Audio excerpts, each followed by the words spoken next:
Merci d'être avec nous sur Al24 News au sommaire de l'actualité de ce dimanche 12 juillet. L'Iran annonce la fermeture du détroit d'Ormuz après une nouvelle reprise des hostilités avec les États-Unis, un retour à la confrontation qui hypothèque davantage un retour à la table des négociations. Décès de l'émir père du Qatar, Cheikh Hamad Ben Khalifa Al Thani à l'âge de 74 ans. Le président algérien Abdelmadjid Tebboune adresse un message de condoléances à l'émir du Qatar, Cheikh Tamim Ben Hamad Al Thani. Le président algérien, chef suprême des forces armées, ministre de la Défense nationale Abdelmadjid Tebboune préside une réunion du Conseil des ministres consacrée notamment au portail national des services numériques ou encore à la mise en œuvre des accords de coopération avec le Niger et le Tchad. Et au Bangladesh, des inondations éclairs et des glissements de terrain provoqués par des pluies de mousson font au moins 50 morts et des dizaines de milliers de déplacés depuis une semaine.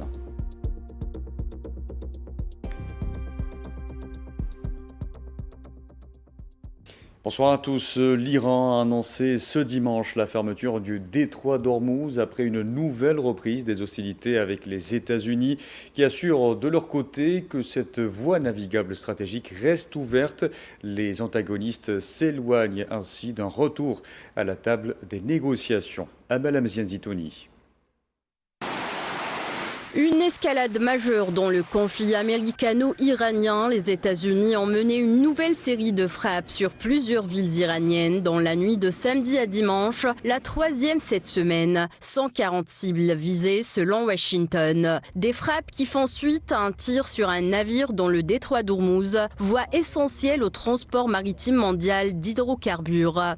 Immédiatement après, l'Iran a annoncé la fermeture jusqu'à nouvel ordre du passage maritime et a intensifié ses attaques contre des installations américaines dans les pays du Golfe, dont Bahreïn, le Koweït, le Qatar et Oman. Le ministre américain de la Défense justifie l'attaque dans un message très succinct, je cite « L'Iran a fait un mauvais choix, maintenant il le paye ». Selon l'armée américaine, le navire attaqué, un porte-conteneurs sous pavillon chypriote, a pris feu. L'équipage a dû abandonner le navire. De son côté, l'Iran a déclaré avoir fermé le détroit après avoir tiré un coup de semence qui a touché un navire empruntant une route non autorisée et a indiqué dimanche avoir mis hors service un deuxième navire. Le corps des gardiens de la révolution islamique iranien a annoncé dimanche avoir lancé des frappes contre plusieurs intérêts américains près du détroit d'Ormuz. Il a également déclaré avoir ciblé la base aérienne stratégique américaine d'El Ubaid au Qatar avec des missiles balistiques,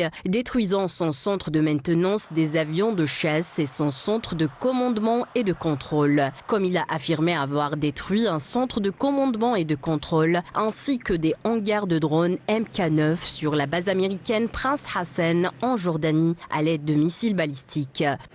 Une reprise des frappes fragilisant plus l'accord conclu entre Américains et Iraniens, comme l'a affirmé le négociateur en chef de Téhéran, je cite « L'ère des accords unilatéraux est révolue. Nous vous l'avions dit, tenez parole ou vous en subissez les conséquences », a écrit dimanche Mohamed Bagher Ghalibaf sur X. Et l'Iran avait annoncé plus tôt ce dimanche la fermeture jusqu'à nouvel ordre du détroit d'Ormuz après avoir tiré sur un navire qui empruntait selon lui une route non autorisée. Téhéran autorise un seul couloir de navigation le long de ses côtes.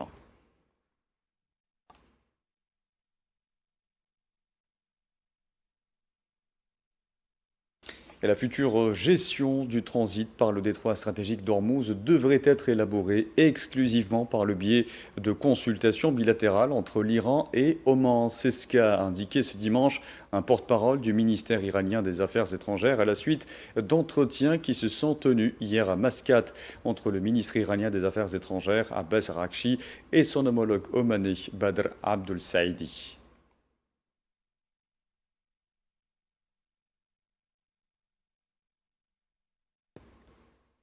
Et des Iraniens ont appelé ce dimanche à la fermeture du détroit d'Ormuz pour forcer les États-Unis à revenir à la table des négociations, alors que Téhéran et Washington s'échangent des frappes de plus en plus intenses.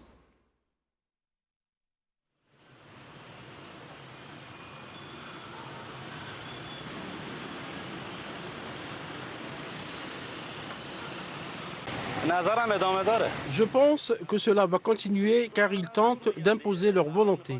De toute façon, ils veulent prendre le contrôle du détroit et exiger que les navires empruntent la route qu'ils ont désignée.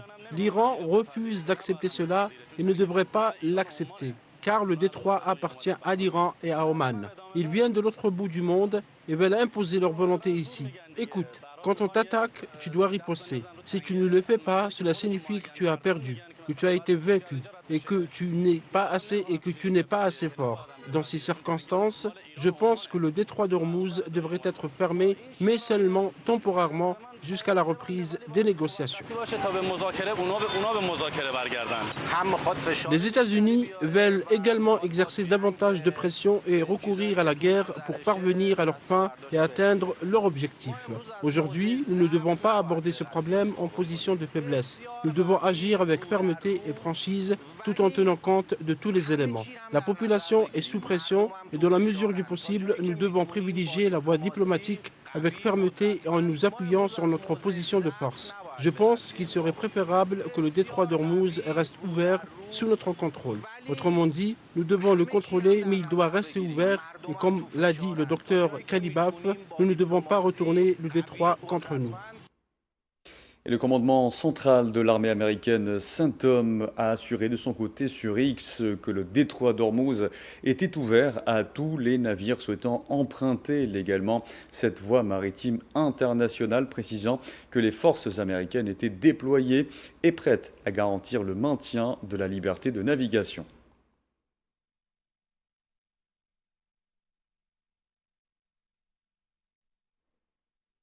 L'entité sioniste poursuit son agression génocidaire contre la bande de Gaza. Au moins 6 personnes sont tombées en martyrs et plusieurs autres ont été blessées ce dimanche suite à des frappes ayant visé l'enclave de Gaza et la ville de Gaza et le camp d'El Boreij. Depuis le 7 octobre 2023, le bilan des victimes de ce génocide s'est alourdi à 73 223 martyrs et 173 654 blessés, en majorité des femmes et des enfants.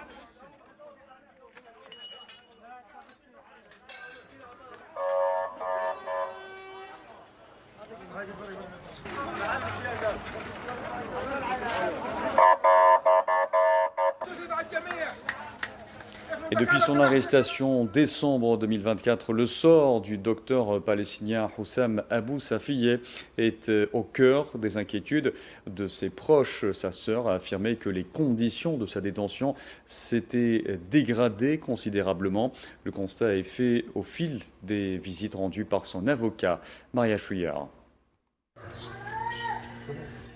Des images fixes comme seul souvenir. Aux côtés de son fils, la sœur de Hussam Abou Safieh se remémore son frère et les jours qui ont précédé son arrestation. Ces photos sont aujourd'hui devenues un symbole d'attente, mais surtout d'inquiétude pour sa famille à l'approche de chaque visite de l'avocat.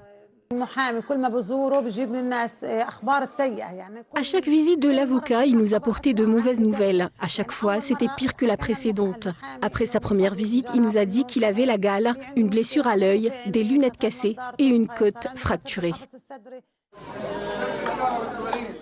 Avant son arrestation, le docteur Hussam Abou Safieh dirigeait l'hôpital Kamal Adwan dans le nord de la bande de Gaza, un établissement devenu l'un des symboles de l'effondrement du système de santé dans l'enclave, où il continuait d'exercer malgré les bombardements. Il poursuivait sa mission auprès des patients, veillant à maintenir l'accès aux soins. Aujourd'hui, il est lui-même détenu. Selon sa famille, son état de santé se serait fortement dégradé, ne bénéficiant d'aucun soin, même les plus nécessaires. Son visage, ses yeux et tout son corps étaient couverts de contusions dues aux coups de poing. Il ne pouvait ni respirer ni parler. Il a même perdu connaissance devant son avocat et s'est effondré au sol.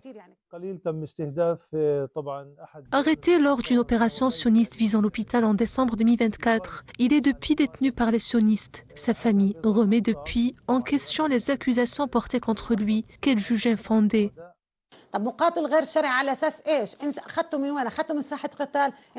Comment peut-on être accusé d'être un combattant illégal? Sur quel fondement? L'ont-ils arrêté sur un champ de bataille? Il a été appréhendé alors qu'il travaillait à l'hôpital Kamal Adwan et non sur un champ de bataille. Plus d'1 an après son arrestation, Hussam Abou Safieh reste détenu sans procès. Son cas figure parmi tant d'autres alors que des milliers de proches palestiniens continuent de chercher des réponses sur le sort des leurs et sur leurs conditions de détention. Je vous en parlais en titre. L'émir père du Qatar, Cheikh Hamad Ben Khalifa Al Thani, est décédé ce matin à l'âge de 74 ans après avoir régné sur le Qatar de 1995 à 2013. Les autorités qataries ont annoncé une prière funéraire ce soir et un deuil officiel de plusieurs jours avec la fermeture des administrations, des institutions publiques et la mise en berne des drapeaux.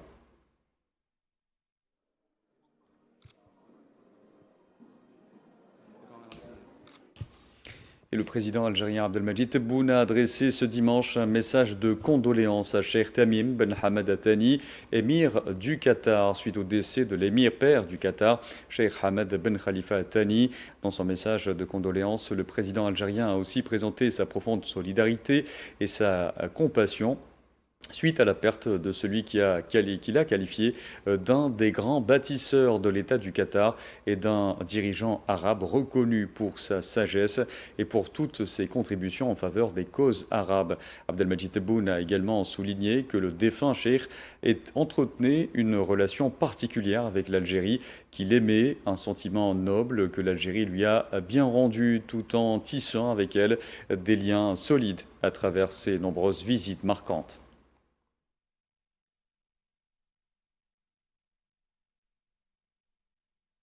Le président algérien Abdelmadjid Tebboune, chef suprême des forces armées, ministre de la Défense nationale, a par ailleurs présidé ce dimanche une réunion du Conseil des ministres consacrée à des exposés portant notamment sur le portail national des services numériques, le suivi de la mise en œuvre des accords de coopération avec le Niger et le Tchad, le développement de l'écosystème des start-up ainsi que sur la saison plutôt touristique.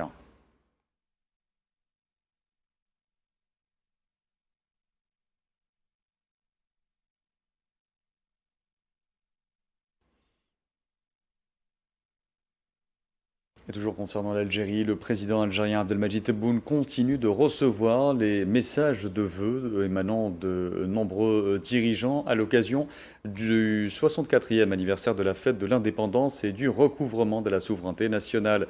Les derniers ont émané du sultan d'Oman, Haitham Ben Tarir, du président du conseil présidentiel libyen, Mohamed Younes El Menfi, du cheikh Sabah Khaled Al-Ahmed Al-Sobah, prince héritier de l'État du Koweït, du président du Kazakhstan, Kassim Jomart Tokayev, du président finlandais, Alexander Ostob, de la présidente indienne, Droupadi Murmu, du président du gouvernement de réconciliation et d'unité nationale du Nicaragua, José Daniel Ortega Saavedra, et de la coprésidente Rosario Murillo Zambrana, du président capverdien José Maria Pereira Neves, du président nigérien, le général d'armée Abdourahmane Tiani, du président tchadien, le maréchal Mohamed Idriss Déby Itno.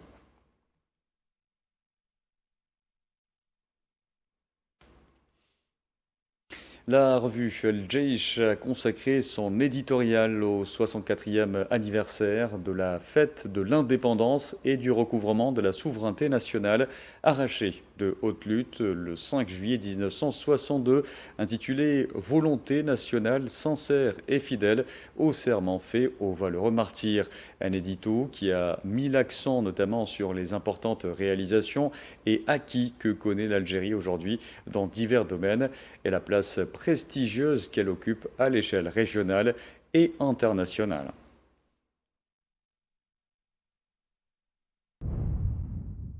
Les importantes réalisations et acquis que connaît notre pays aujourd'hui dans divers domaines et la place prestigieuse qu'il occupe à l'échelle régionale et internationale sont l'incarnation de cette noble démarche qui elle-même est le reflet d'une vision claire et prospective qui repose sur l'investissement judicieux dans les potentialités nationales, l'édification d'une économie forte et productrice de richesses, le développement des infrastructures de base et le renforcement de la sécurité hydrique, alimentaire, énergétique et numérique qui contribueront à la consolidation de notre souveraineté et immuniseront notre pays contre les différents défis. La revue El Jaish a par ailleurs souligné que la consolidation des fondements de l'Algérie nouvelle victorieuse s'opérait par les hauts faits glorieux et les victoires remportées par la révolution libératrice.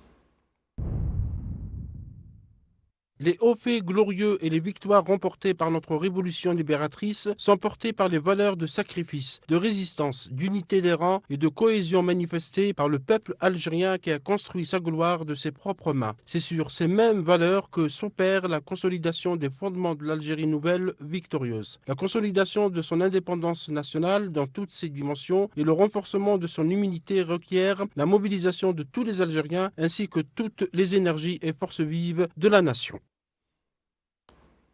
Dans le conflit russo-ukrainien, la Russie a affirmé que ses forces avaient frappé des entreprises militaro-industrielles ukrainiennes et plusieurs ports, tandis que l'Ukraine a signalé des attaques contre des zones de concentration de troupes russes au cours des dernières 24 heures.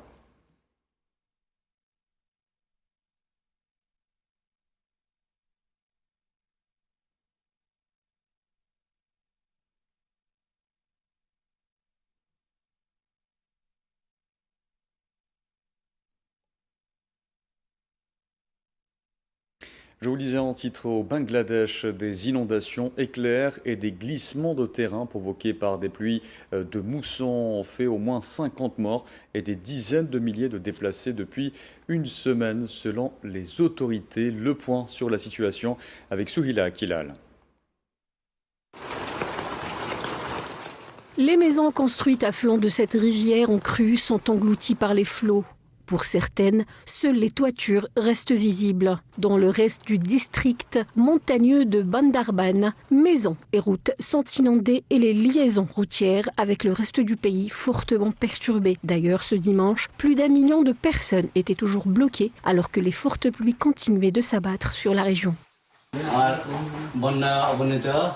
Cela fait 4 jours que nous sommes bloqués, nos maisons sont inondées. Aujourd'hui, je suis rentré chez moi après 3 jours. Nous nous entraidons entre voisins pour nettoyer et sauver ce qui a été emporté. Nous avons souffert de la faim ces derniers jours. La situation est très grave. Nous serions très reconnaissants de toute aide extérieure. Après plusieurs jours de mousson intensifiés par une dépression dans le golfe du Bengale, le sud-est du Bangladesh est en état d'alerte catastrophe. Les rivières en crue ont inondé toute la zone, forçant de nombreux villageois à quitter leurs maisons. Dans les zones où l'eau a commencé à se retirer légèrement, les habitants ont tenté de retourner chez eux, mais ils ont vite réalisé qu'ils ont tout perdu, ou presque. Les inondations ont emprunté la plupart de mes affaires. J'ai réussi à en sauver quelques-unes. Le reste a disparu ou a été endommagé par l'eau. La maison est complètement détruite. Je suis rentrée aujourd'hui, mais ma maison est inhabitable. J'ai trouvé refuge temporairement chez le voisin. Je n'ai personne pour m'aider. Je suis seule et démunie. Pour l'heure, le bilan provisoire fait état d'au moins 51 morts. Ces nombreux décès sont majoritairement causés par des glissements de terrain dans les zones vallonnées et les crues soudaines dévalant les hauteurs. Très vite, un élan de solidarité s'est mis en place pour venir en aide aux sinistrés. Repas chauds et fournitures d'urgence ont été distribués, mais de nombreuses zones reculées restent encore isolées. En culture, parlant musique en Algérie avec la 3e soirée du Festival international de Timgad qui a une nouvelle fois rassemblé un public nombreux au théâtre de plein air de la cité antique entre sonorités modernes, musique du terroir et rythmes africains. Cette soirée a offert un voyage musical riche en émotions. Moksayeb, Nadia Garfi, le groupe Agon venu du Tchad en tour à tour enflammé la scène, confirmant une fois de plus la dimension internationale et culturelle de ce rendez-vous incontournable de la saison estivale.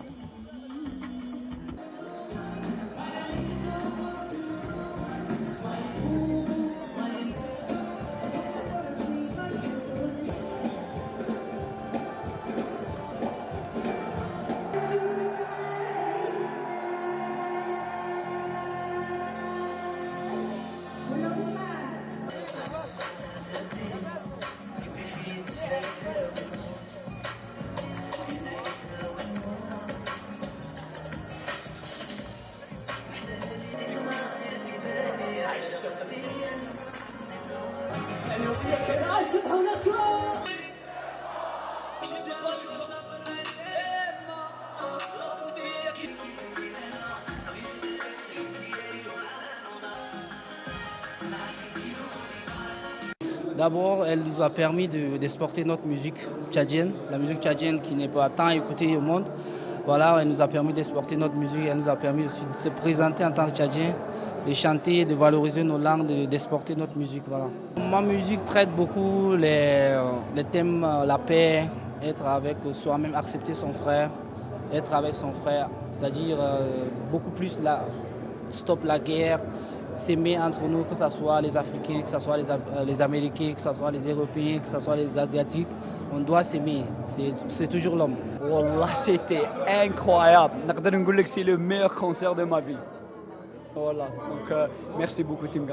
Je bouge trop sur scène, donc نسيي نخدم la musique تاعي باش تعاوني sur scène.